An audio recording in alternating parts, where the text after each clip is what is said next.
Hi guys. When I first got into League of Legends, not a lot of actual info to help new players was out there. Most of the so-called guides were full game commentaries of the master tier players smurfing in gold and going legendary. Something that might help some people, I guess.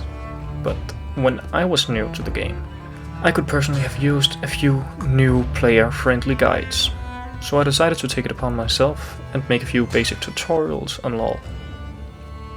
I'm going to start with explaining the archetypes, also called classes, of champions in each role, so you yourself can choose what class you want to play and practice.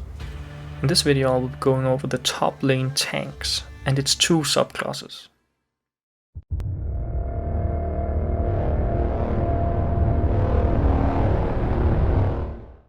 Engagers, as the name suggests, engage fights.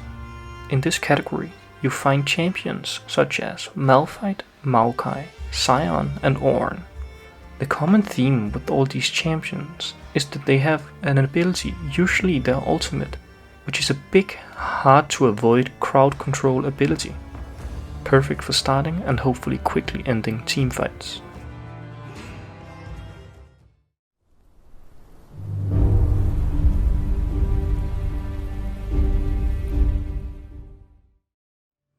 Disruptors focus on making the life of your carries easier by blocking or stopping the enemies engage, or simply being a big meatball that does enough damage to be impossible to ignore, even though they are a tank.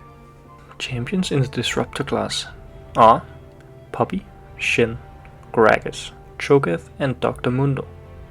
It is important to notice that there is more of a difference between the individual champs here in this category than in the Engagers category. And Disruptors can still be used as an engaged tank, their engage is just weaker than an engaged tanks.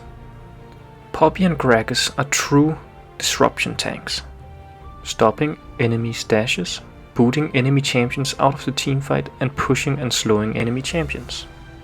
Shen is a protective tank, providing a taunt, a zone where the enemy's auto attacks are blocked, and also giving a massive shield to an ally, thereafter teleporting to them. Cho'Gath and Mundo are more in the damage dealing tanks. They have little crowd control, Cho'Gath only possessing a hard to hit, medium to low range knockup, and a low range silence. Dr. Mundo only possesses a hard to hit slow though.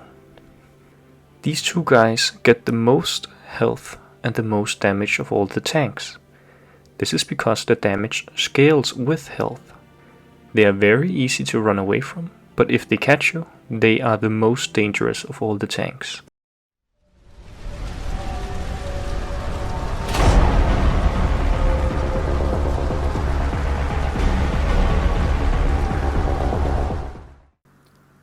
Usually easy to play, stable and always effective no matter the game state, tanks can serve as the backbone of almost any team composition.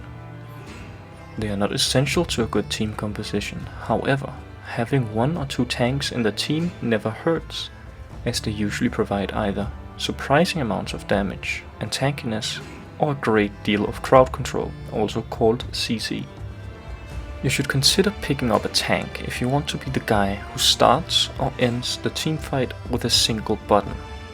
If you never want to be useless to your team, no matter how far behind you are, or if you want to learn to keep track of teamfights. Tanks are a great starting place to learn how to keep track of teamfights, because your job usually consists of making the strongest enemy carries life harder, or making your strongest carries life easier. This means you only have to keep track of 1 to 2 more champions than yourself in a teamfight, making it easier to learn.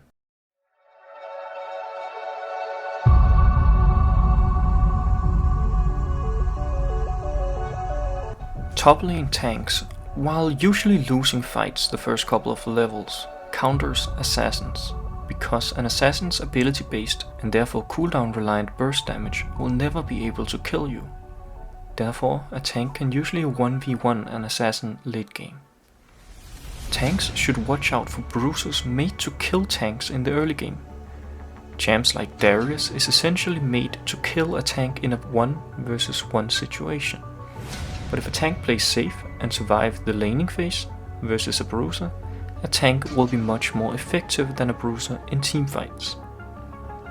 Tank's biggest counter in the top lane is control mages. This is because control mages, unlike assassin, will usually have a way of keeping you away from them, and their damage is usually more consistent than that of a burst-based assassin. Champions like Vladimir and Ryze is seen as a tank counter because they can bully you in the early game like a bruiser, while still becoming one of the most powerful teamfighting, damage-dealing champions in the late game.